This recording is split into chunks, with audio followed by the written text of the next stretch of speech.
Salut à toi jeune spationaute. Aujourd'hui on va s'intéresser à vos prédictions pour cette année de 2021, notamment pour le spatial. Donc si vous êtes prêts, eh bien on est parti.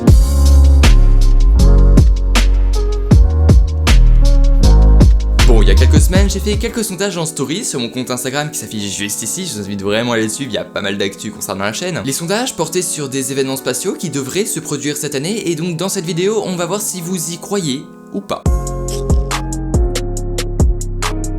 Bon, on commence avec le premier vol du SLS en 2021. Le SLS est le futur lanceur de la NASA qui est actuellement en développement et depuis quand même de nombreuses années. Est-ce que vous croyez à un premier vol cette année? C'est prévu pour Artemis 1. Donc vous avez répondu oui à 67% et non à 33%. Vous croyez à Artemis 1 cette année? Alors on l'a vu le 16 janvier dernier, il y a eu un fire statique du SLS, il y a eu un arrêt du moteur prématuré. À voir donc si c'est grave ou pas, pour l'instant je peux pas vous dire puisque on est quand même le 17 janvier à l'heure où je tourne, donc c'était vraiment hier qu'il y a eu l'allumage statique, le 16 janvier. Donc à voir en 2022, du coup, s'il y aura le premier vol du SLS. Moi, c'est un avis totalement personnel, je n'y crois pas, mais après, je respecte, et donc ma communauté a voté oui à 67%. Si vous y croyez, c'est le plus important. Moi, personnellement, je n'y crois pas, mais voilà.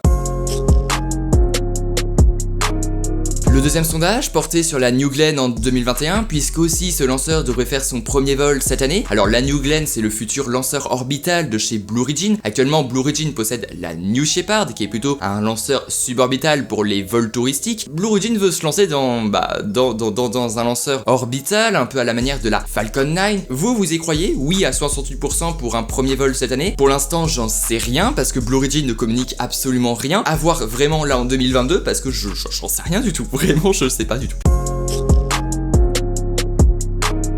Le Starship en 2021, c'est un vol vraiment que j'attends avec impatience. Là, on voit que SpaceX est en train de mettre les bouchées doubles avec le SN5, le SN6, le SN8, le SN9. Et donc oui, vous croyez à un premier vol cette année à 89%. C'est énorme. Énorme. Moi, j'y crois absolument, oui, parce qu'on le voit à Boca Chica au Texas. C'est vraiment en train d'aller très très vite. Les prototypes s'enchaînent à une vitesse, c'est incroyable. Donc oui, moi, j'y crois. Je fais partie des 89%. J'espère qu'en 2022, lorsque je ferai la vidéo du récap de l'année 2021, j'espère que je pourrai dire oui, le Starship a volé cette année. On verra donc l'année prochaine.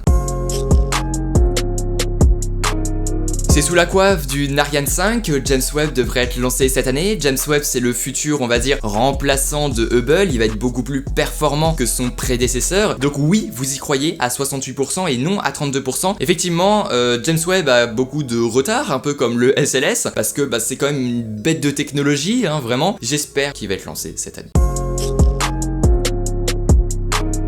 Le vol habité du CST-100 Starliner de chez Boeing cette année. Alors je vais pas refaire le topo pour expliquer un peu ce que c'est cette capsule, mais en gros, en septembre 2014, la NASA a sélectionné SpaceX et Boeing pour développer une capsule à destination de l'ISS pour remplacer le Soyouz. Enfin en gros, la NASA a été obligée de passer par le Soyouz russe parce que les navettes n'existaient plus, les navettes ont été retirées en 2011. Donc SpaceX, avec sa Crew Dragon, a effectivement bien fait ses vols, il y a eu 2 vols habités l'année dernière. Boeing par contre, il y a eu un vol de démo non habité en 2019, décembre 2019, qui a été même pas totalement réussi. 2020, ils ont... Bon, c'est pas, ils sont morts, j'ai l'impression, vraiment. Donc cette année, on devrait assister au vol inhabité, parce que normalement, ils vont refaire un vol inhabité. Enfin, j'espère pour eux, parce que sinon ça serait inquiétant quand même, effectivement. Et du coup, il devrait aussi y avoir le vol habité de la CST-100 Starliner. Donc, à voir cette année. Moi, j'y crois, oui, mais je pense que ça sera en fin d'année. Enfin, on verra. Ouais, pourquoi pas, mais je suis pas convaincu.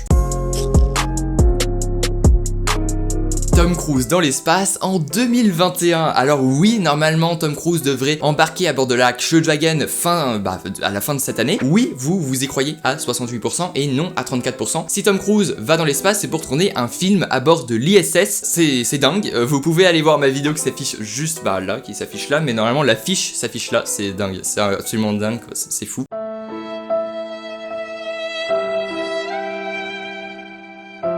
Non, en fait, c'est bon, ça a été prolongé de 4 ans. La NASA a fait le choix de prolonger de 4 ans la mission. Donc oui, Juno ne s'arrête pas cette année. Et donc, vous aussi, vous ne voulez pas que ça s'arrête puisque vous avez voté non à 55% et oui à 45%. Oui, moi, je voulais pas qu'elle s'arrête cette mission parce que franchement, elle apportait tellement de choses concernant le système jovien. Regardez ces images de Jupiter. Pendant ces 4 ans qui vont se dérouler jusqu'en 2025, Juno devrait explorer un petit peu les lunes en plus de Jupiter puisqu'il reste peu de carburant, donc autant les utiliser à bon escient, on va dire. Elle continue la mission, et ça, pour une fois que la NASA fait un bon choix, ça arrive pas souvent, hein. Mais là franchement merci la NASA quoi. Je tiens à le dire, oui, je tiens à le dire. Chandrayaan 3 en mars 2021, vous y croyez à 65%. Donc oui, Chandrayaan 3 comprendra un astromobile qui se déplacera sur la Lune, puisque ça sera une mission lunaire, et comprendra aussi un atterrisseur lunaire. J'ai hâte de voir cette mission arriver sur la Lune. Moi j'y crois vraiment, hein, cette année je pense que ça sera bon pour Chandrayaan 3.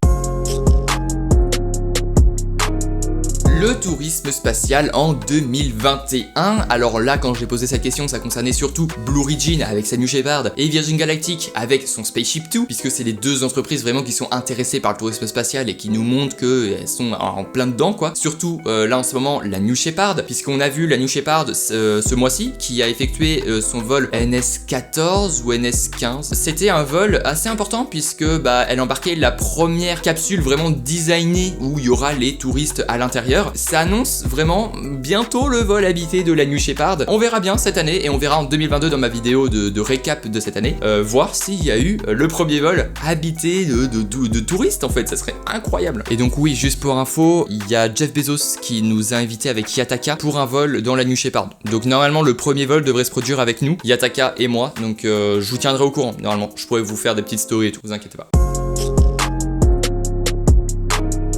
Dernier sondage avec le nombre de lancements de Falcon 9 cette année. Alors l'année dernière il y en a eu environ une vingtaine, et donc là je vous ai posé 3 choix entre 10 et 20 lancements, entre 20 et 30 lancements, ou encore plus de 30 lancements de Falcon 9, et donc vous avez voté en environ entre 20 et 30 lancements, et je suis plutôt d'accord avec ce choix. Moi je pense qu'il y aura entre 20 et 30 lancements de Falcon 9, mais c'est vrai que l'année dernière ils ont quand même mis le paquet avec environ 2 lancements de Falcon 9 par mois malgré l'épidémie mondiale. Franchement moi je... Et voilà, c'est déjà terminé pour cette vidéo, j'espère qu'elle t'aura plu. Si c'est le cas, et si tu n'es toujours pas abonné, tu peux évidemment t'abonner parce qu'on rush les 1000 abonnés cette année. Tu peux aussi mettre un pouce bleu, un commentaire, ça fait toujours du bien à l'algorithme de YouTube. Et pour nous on se retrouve toujours mercredi prochain à 18h, ça ne change pas, c'était la ref. Allez, à plus.